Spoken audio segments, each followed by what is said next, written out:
आमतौर पे होता ये था कि विपक्ष सत्ता पक्ष पे आरोप लगाता था कि ये भ्रष्ट है। चाहे बोफर्स का मामला हो, चाहे एंटी करप्शन मूवमेंट के दौरान चली बहस हो, हमेशा सत्ता पक्ष पर विपक्ष भ्रष्टाचार का आरोप लगाता था। ऐसा पहली बार हो रहा है कि सत्ता पक्ष भी कह रहा है कि विपक्ष भ्रष्ट है, और विपक्ष तो कह ही रहा है कि सत्ता पक्ष भ्रष्ट है। तो भ्रष्टाचार का मुद्दा राष्ट्रीय बहस के बिल्कुल केंद्र में है, और जनता देख रही है दोनों में से। अब जनता किसकी बात पे यकीन करेगी ये नहीं पता है, अभी नहीं कहा जा सकता कि जनता किसकी बात पे यकीन करेगी। लेकिन कर्नाटक के अंदर स्थिति यह है कि कर्नाटक में जो विपक्ष सत्ता पक्ष पे आरोप लगा रहा है भ्रष्टाचार का, वो आरोप बड़ा भारी लग रहा है काफी, और वो ऐसा लगता है कि वो आरोप चिपक रहा है। ये बात सही है कि राजनीति में जो लोग होते हैं उसमें सभी पक्ष भ्रष्ट होते हैं कुछ ना कुछ, लेकिन जो लोग सत्ता में हैं उनके ऊपर अगर भ्रष्टाचार के ऐसे ठोस लगने वाले आरोप लगाए जाएं, जैसे कि प्रचारात्मक किस्म के ही हैं, जैसे कि कर्नाटक में लग रहे हैं, तो फिर उसमें सत्ता पक्ष सांसद में आ जाता है। यानी गवर्नेंस का भ्रष्टाचार का आरोप लग रहा है, चिपक रहा है, इसका मतलब गवर्नेंस का मुद्दा भी केंद्र में है। ये बात सही है कि भारतीय जनता पार्टी का दांव भी बिल्कुल अपने आप में साफ है। हमारे सारे साथियों ने उसकी बड़ा अच्छा विश्लेषण भी कर दिया है। 2018 के विधानसभा चुनाव के बाद 2019 में लोकसभा चुनाव के वक्त में देवेगौड़ा की पार्टी का वोटर बड़े पैमाने पर भाजपा में चला गया था, जिसकी वजह से भाजपा को बहुत बड़ा उछाल मिला था। भाजपा चाहती है कि वो वोटर अब वापस विधानसभा के चुनाव में देवेगौड़ा की पार्टी के पास न जाने पाए। इसके लिए उसने आरक्षण में ट्वीट किया है, और भी बहुत से काम किए हैं। अगर भाजपा अपने इस मकसद में सफल हो गई तो देवेगौड़ा की पार्टी लगभग राज्य की राजनीति से साफ हो जाएगी।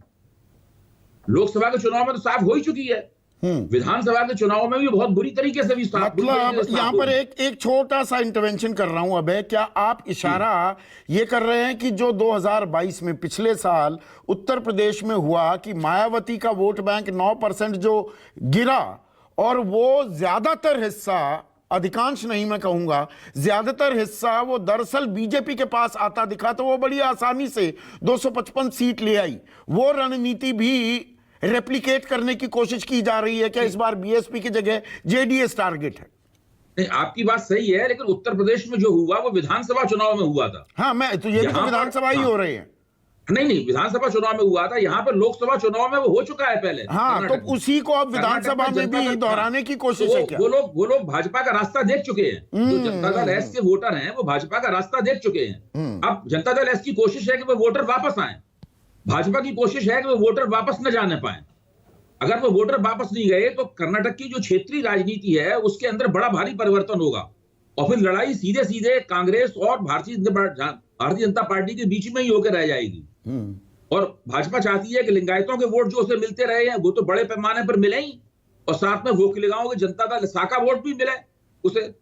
अगर ऐसा होता दिखाई पड़ा तो एक योगी की जो मुसलमान वोट है, जो 10 से 12% है कर्नाटक में, वो मुसलमान वोट जो कि जनता दल देवेगौड़ा की पार्टी को भी बड़े पैमाने मिला करता था, और कांग्रेस उसके बीच में बटकर काफी निष्प्रभावी हो जाता था। इस बार मुझे लगता है कि वो बड़े पैमाने पर कांग्रेस की तरफ जाएगा, क्योंकि भारत जोड़ो यात्रा में राहुल गांधी का ज्यादातर संदेश यही था, सारा संदेश उनका मुसलमान वोटरों के लिए था सारे देश के पैमाने पर, और उसका कर्नाटक में बड़ा अच्छा असर पड़ेगा कांग्रेस को। सारे देश में भी कांग्रेस को फायदा मिलेगा, मुसलमान वोट उन्हें पहले के मुकाबले ज्यादा मिलने वाला है, ऐसी मेरी मान्यता है। तो ये स्थिति कर्नाटक की है। इसमें एक और मुद्दा संघर्ष कर रही।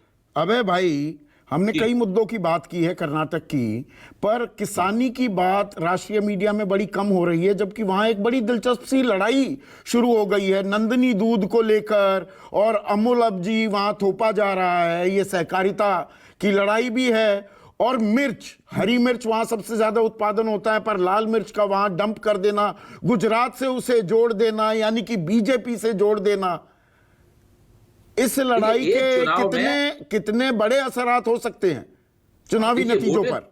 राहुल गांधी भी किसी भी चुनाव, कोई भी चुनाव। एक सेकंड, अबे कुछ जोड़ना चाह रहे हैं सुकेश? नहीं, मैं एक दृष्टांत बताता हूं, एक विजुअल जो बहुत वायरल हो रहा है। राहुल गांधी एक दुकान पे गए हैं और सिद्धारमैया के साथ वो नंदिनी दूध पी रहे हैं, और वो जो लोकल फ्लेवर जो है, और जिसके बिना पे लोकल हो रही है कांग्रेस, तो उसको एक पैन कर्नाटका लेवल पे फैलाने की कोशिश भी हो रही। अबे जारी रखिए प्लीज अपनी बात। देखिए, अगर भारतीय जनता पार्टी के लिए इतनी मुश्किलें हैं कर्नाटक में, लेकिन भाजपा चुनाव प्रबंधन बहुत अच्छा करती है।